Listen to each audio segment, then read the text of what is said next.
En Directo América estamos de vuelta con las noticias que marcan la jornada. Soy Valentina Torres Sánchez y es un gusto acompañarlos. Revisamos los titulares.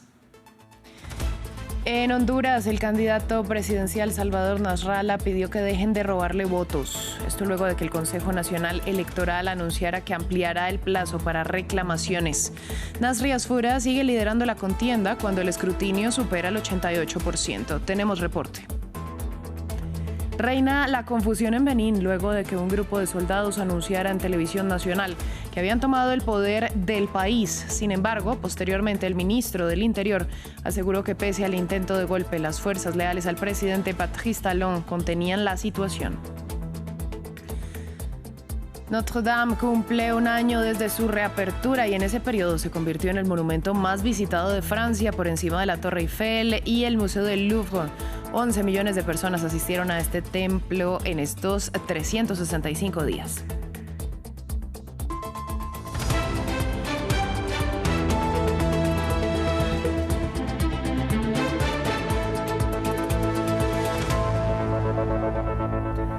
Comenzamos en Honduras, donde el candidato del Partido Liberal, Salvador Nasrallah, dio una conferencia de prensa y pidió literalmente que dejen de robarle los votos.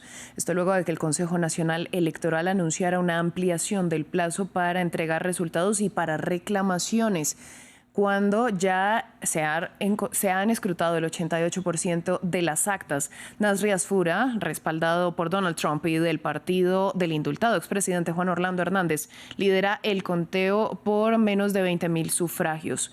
Conectamos con Kenia Torres, corresponsal de France 24. Kenia, buen día para usted. Hablemos de en qué va entonces este conteo. ¿Qué tal, Vale? ¿Cómo está? Les saludo exactamente a una semana de la celebración de las elecciones generales en Honduras. Le cuento que la pantalla sigue parada desde el pasado viernes. No ha habido ningún tipo de movimiento, no ha habido actualizaciones y hoy Honduras amaneció con mucha expectativa luego de que ayer en la noche aparecieron nuevamente las integrantes del Consejo Nacional Electoral, pero solo la consejera presidenta y la consejera vocal sigue ausente de estas comparecencias. El consejero secretario Marlon Ochoa, quien representa precisamente al Partido Libertad y Refundación, al partido oficialista. Anoche, ellas, aparte de dar un plazo para la presentación de impugnaciones o de denuncias por parte de los representantes de los partidos políticos, hicieron la promesa que en las próximas horas, dijeron ellas ayer, se iba a reanudar este conteo, pero bueno, hemos podido constatar que no se mueve la pantalla. Como usted lo decía, Valentina, el candidato del conservador Partido Nacional, Nasri Asfura, sigue con la ventaja, con un 40.19%, producto de 1.132.000 votos. Mientras que en el segundo lugar se mantiene el representante del Partido Liberal, el presentador de televisión Salvador Nasrallah, con 1.112.570 votos,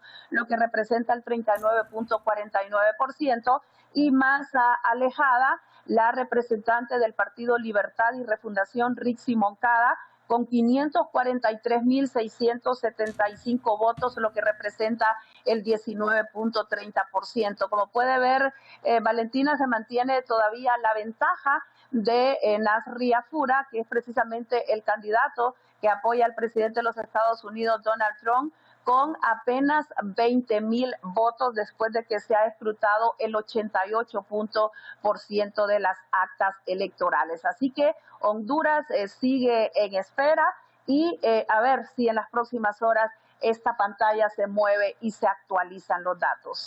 Kenia, algo que ya levanta dudas es en qué casos se tendrían que repetir estas elecciones.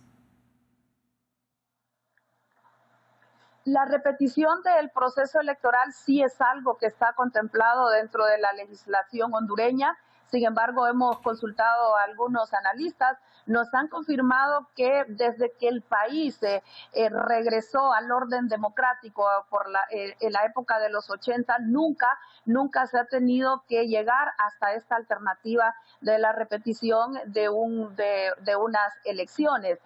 Porque antes se tiene que ver, por ejemplo, el conteo de las actas, incluso lo que está pidiendo en este momento el presidenciable Salvador Nasrallah, que es el conteo voto por voto. Es algo que primero se tiene que agotar para llegar hasta esa última instancia. Sin embargo, nos han dicho que económicamente Honduras no estaría preparado, porque de hecho estos han sido los comicios electorales más caros en la historia del país, con el fin inicialmente de garantizar un proceso limpio, expedito, lo que sin duda alguna no ha podido pasar. Respecto a esta petición de Salvador Nasrallah del conteo voto por voto, ayer se pronunció la candidata a designada presidencial María Antonieta Mejía, representante del candidato Nasri Afura, y ha dicho que su partido se opone rotundamente al conteo voto por voto. Mientras tanto, también hubo reacción por parte del cuerpo legal del Partido Libertad y Refundación, y ellos sí piden que se repita el proceso electoral. Pues Kenia, muchas gracias por esta ampliación. Sin duda estamos muy pendientes de lo que ocurra en Honduras. Nosotros vamos ahora a Benín, donde continúa la confusión, luego de que un grupo de militares asegurara que había tomado el control del país. Los soldados lo anunciaron en televisión nacional y aseguraron que habían destituido al presidente Patrice Talon. No obstante, el ministro del Interior informó que las fuerzas leales a Talon habían controlado la situación. Los hechos se registran solo un mes después del golpe de Estado en Guinea-Bissau, que fue el 9º en África Occidental y Central desde 2020. Béninoises, Béninois, chers compatriotes. Benineses, queridos compatriotas, la madrugada del domingo 7 de diciembre de 2025, un pequeño grupo de soldados se amotinó con el objetivo de desestabilizar el Estado y sus instituciones.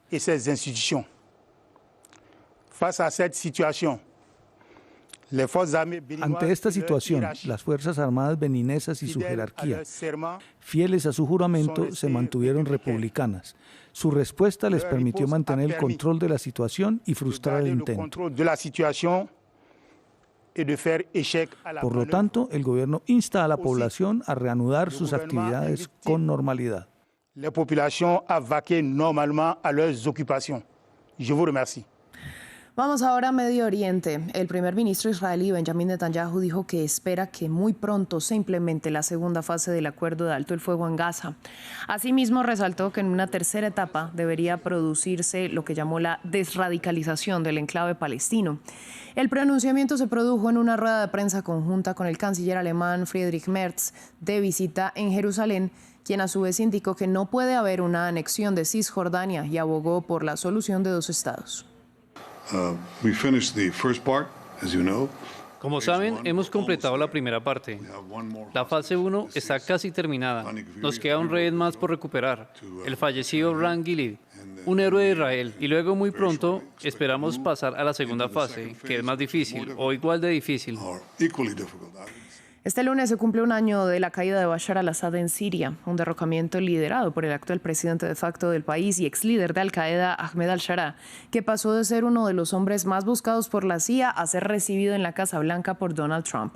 Mientras, en las afueras de Damasco, los habitantes intentan reconstruir sus barrios. Nuestra enviada especial, Etel Bonet, tiene la historia.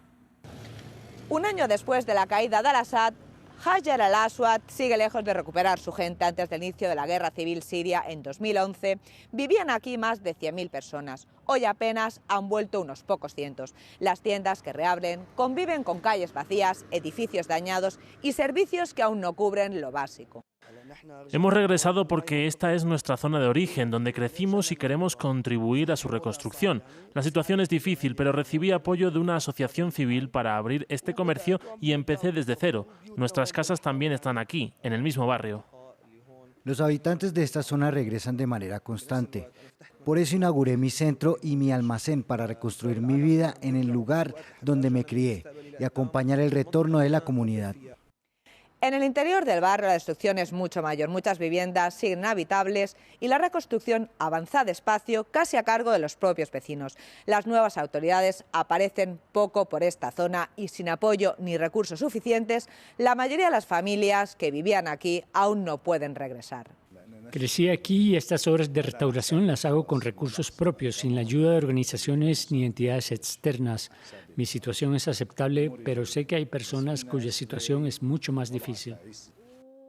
Ruego a quien pueda ayudarnos que lo haga, para que podamos habitar este lugar. Aquí no hay electricidad ni condiciones mínimas para vivir dignamente. La situación eléctrica es muy deficiente, por eso muchos tardan en regresar. Si los servicios estuvieran completos, se vería un movimiento amplio de la población en la zona. Un año después del cambio político, los suburbios del sur de Damasco siguen siendo una prueba pendiente para las nuevas autoridades. Prometieron facilitar el regreso de los desplazados, pero aquí esas promesas apenas se ven. Con servicios irregulares y obras dispersas, el retorno masivo es imposible hasta que este barrio recupere condiciones mínimas. Hong Kong vive una jornada de elecciones marcada por una baja participación. Esto tras la reforma electoral de 2021 que estableció el llamado modelo de solo patriotas impuesto por el gobierno chino, que excluye de los comicios a la oposición. El territorio está además aún bajo el impacto del incendio de varios edificios que cobró al menos 159 vidas. Ampliamos a continuación. Este centro de votación abre sus puertas ante una asistencia escasa, un inicio que anticipa una baja participación. Los habitantes de Hong Kong están llamados a elegir a 90 legisladores, aunque solo una veintena por sufragio directo. Unos comicios marcados sobre todo por el incendio en un complejo residencial que dejó al menos 159 víctimas. No tenía grandes expectativas para estas elecciones y que se celebren como estaba previsto no me afecta demasiado. En cambio, para otros habitantes, estos comicios podrían tener un impacto negativo en su ánimo, especialmente después del incendio. Temía que el incendio redujera la participación. Para mí, como residente de Hong Kong, lo que pasó ya quedó atrás y espero que todos vengan a votar. El gobierno actuó rápido durante el incendio, así que apoyo al gobierno y estas elecciones. Esta elección es también una prueba para las autoridades desde que China retomó el control del territorio. Beijing reformó el sistema electoral en 2021, reduciendo los escaños por voto directo y limitando la participación de ciertos candidatos. Aquellos comicios registraron una participación mínima de apenas el 30%. Las autoridades afrontan además el descontento tras el incendio. Incluso un mensaje pidiendo justicia fue retirado en esta universidad. El jefe del Ejecutivo prometió una comisión independiente y nuevas medidas. Por eso, hoy realmente necesitamos que todos los electores vayan a votar, porque cada voto representa nuestra voluntad de avanzar en las reformas, de proteger a las víctimas del incendio y demostrar que queremos unirnos y seguir adelante juntos. Los principales partidos pro democracia no participan en estos comicios. El Partido Cívico, uno de los más relevantes, fue disuelto en el 2023. Vamos a París. Se cumplió un año desde la reapertura de la Catedral de Notre Dame, que se convirtió en el monumento más visitado de la capital francesa. 11 millones de personas asistieron hasta este templo católico desde que volvió a abrir sus puertas luego de los largos trabajos de reconstrucción a causa del incendio que devastó las instalaciones en 2019. En estos 365 días recibió más visitantes que la Torre Eiffel y el Museo del Louvre. Hemos decidido ralentizar el flujo de visitantes cuando hay misa, pero no cerrar las puertas porque es importante dar testimonio y creo que la coexistencia entre quienes quieren descubrir la catedral y quienes quieren rezar es esencial. Me sentí abrumado porque es una experiencia preciosa poder ver que hay tanta historia allí y que son capaces de recuperar toda esa historia. Cerramos en Hawái con las impresionantes imágenes de la más reciente erupción del volcán Kilauea. El cráter Halemaumau expulsó lava y ceniza desde el amanecer hasta la puesta del sol del sábado, con fuentes de lava de entre 15 y 30 metros de altura. El Kilauea está ubicado en la zona cerrada del Parque Nacional de los Volcanes de Hawái y es uno de los más activos del mundo, con erupciones intermitentes desde el 23 de diciembre de 2024. Así llegamos al final de esta emisión de Noticias en France 24. A ustedes les agradecemos su sintonía. Quédense con nosotros que volvemos en breve.